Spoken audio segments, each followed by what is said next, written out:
Hey, good evening, everybody. Dan here, Ultimate Boston Red Sox Collector page on Facebook and YouTube videos.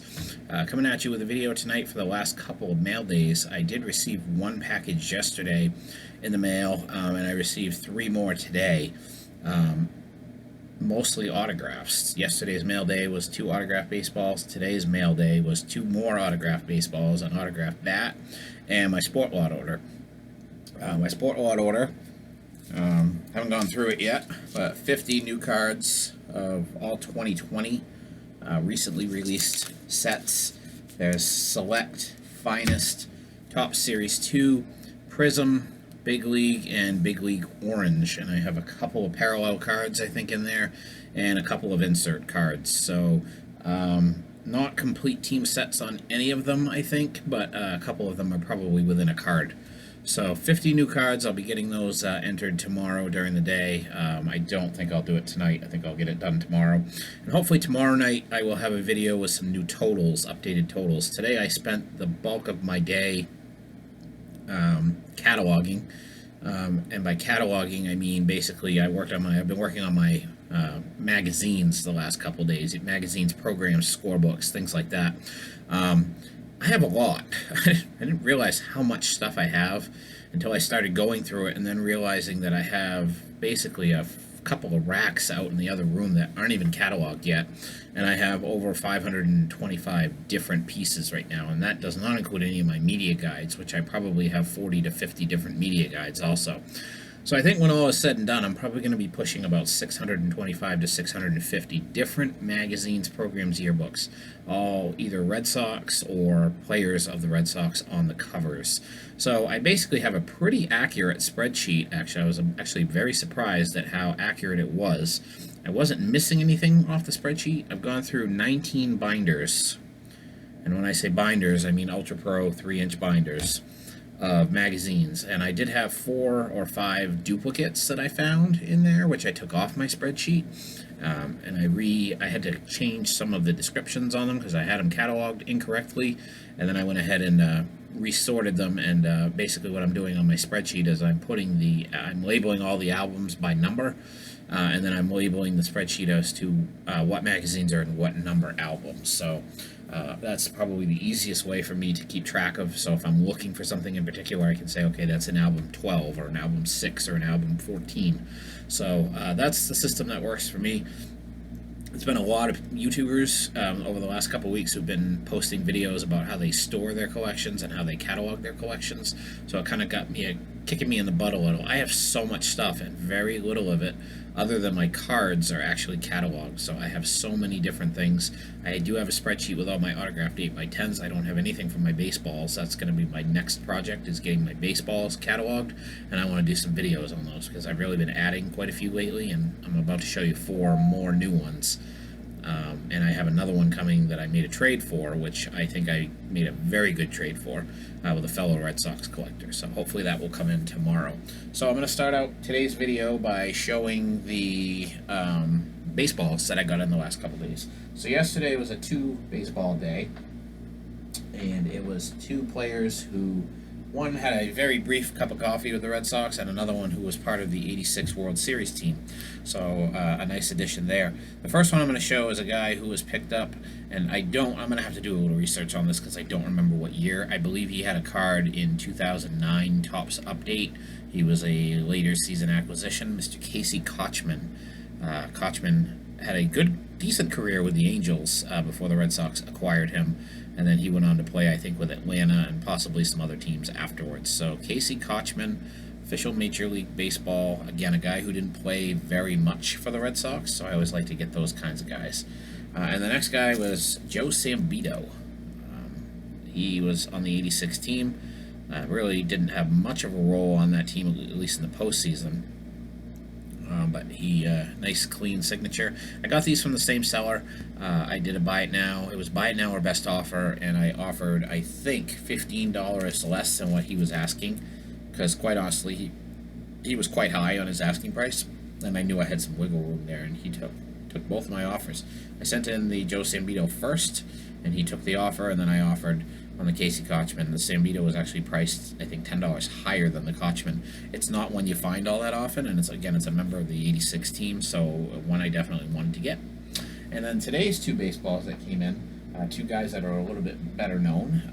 One who began his career with the California Angels and was acquired by the Red Sox, I believe, in 1981, and actually won a batting title for the Red Sox, and had a very good career after he left Boston with the Oakland A's.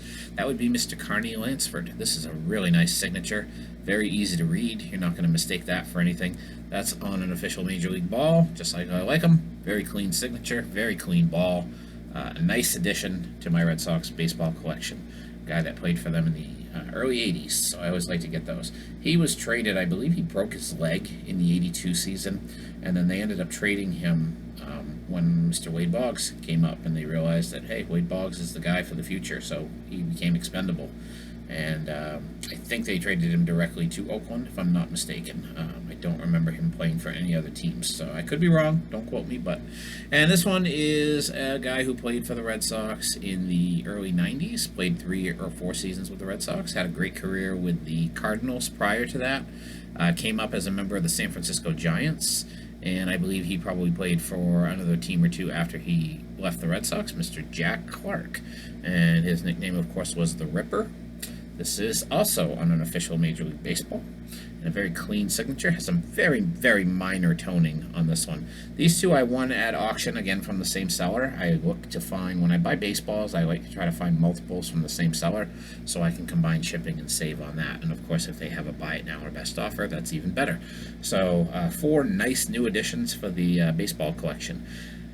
My new count, if I'm not mistaken, is 186 different single-sign baseballs. Now, it's either 186 or 188. I can't remember. I counted them earlier. I do have another one coming in the mail, which I'm super excited about.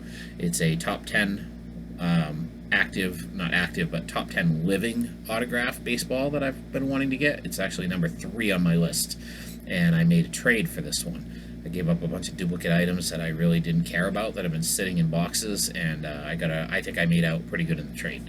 So, and I'm confident in the authenticity of the ball based on who it came from. Another big fellow Red Sox collector. So, those are the autographed baseballs, and now I'm going to show the new autographed bat. It's a Hall of Famer, and I've gotten a couple of his cards recently, certified cards, and definitely one I've been wanting to get for a long time, and I got this one really cheap, considering it's a player model bat, and it's Hall of Famer Mr. Bobby Doerr. It's a beautiful Louisville Slugger bat. I love these bats. It's signed in blue ink, and it has a number 500 on it. I don't know what that means. If this was actually meaning it was limited to 500, he sat down and signed 500 of these. Again, as I mentioned before, Bobby Doerr, not a hard autograph to get at all. He's signed a lot of stuff, but now I have a bat signed by him. So another Hall of Famer for the collection on bats. I have Jim Rice, Kyle Yastrzemski, and Rick Farrell are the ones I can think of off the top of my head of Hall of Famers. And Carlton Fisk. I did get a Carlton Fisk last year too. So a nice addition to my bat collection. Shipped, I think it was $40 shipped. That is a really good deal, especially for an official player model bat. You get a lot of the ones that have the Rawlings that are just the plain, they have a big R on them, and there's no stamping, there's no name on it. This is the signature model. Hilrich and Bradsby bat. Really nice signature, very clean. I was very impressed. It's PSA DNA certified, as you can see on the tag. And I did not get the paper with it. I'm going to double check the box, but I did not see. They usually send a little square card with it that has a number on it and everything. The sticker has a number as well, so I guess I can go online and print that off. That's another project of mine. I've got certificates of authenticity all over the place. I've got to get those into. I'm trying to get a binder together with all of them and get them labeled. That's a project in itself, because some of them I just have a certificate of authenticity and it doesn't even say what it's for on it. So some of those are just going to end up having to go in the trash because I can't match them to anything. I do have things like that. I have cards from PSA DNA and other authentication companies. and I have to look them up by the number to figure out who they are. All my jerseys have those in the other room. I just have to look them up and tag them as to who they belong to. So that was today's mail day. Great mail day, great mail day. I'm hoping my trade item comes in the mail tomorrow. Other than that, I've only got a few other things coming. I don't have a whole lot. I'm keeping my eye on some auctions that are ending this weekend, and I just made a trade today with somebody who's been commenting on my YouTube videos. Sending him an autograph card, and he's sending me a couple of nice parallel and insert cards that I don't have. And he said he's going to throw in some surprises, so I'm super happy about that. Anytime I can trade off stuff I already have for stuff I don't have, that's a win-win for me. So that's what I have for tonight's video. I hope you all enjoyed it, and I will be talking to you all again probably tomorrow night. And in the meantime, have a great Friday night, and take care, everybody.